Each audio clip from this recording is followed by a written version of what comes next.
So to use the flashlight on your Huawei Watch Fit 4 or Fit 4 Pro, simply go to the crown and press it once.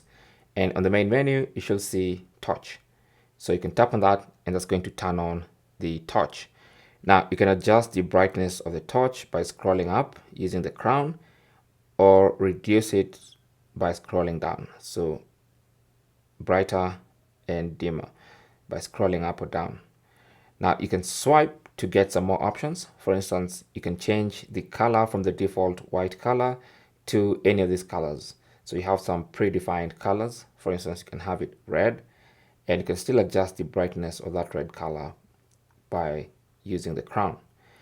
You can swipe up again and then go back to the default white color, or you can even pick any color by tapping on this, and it allows you to pick literally any color. So you can just go and pick a very specific color, tap on the check mark, and that's going to be the color of your flashlight.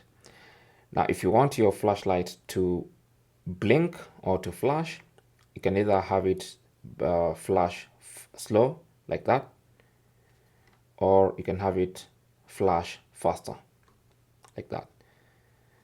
So you have all these options within your touch, and you can tap on reset to reset the touch or the flashlight settings at any time.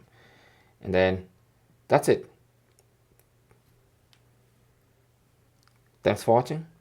Don't forget to like and subscribe, and good luck.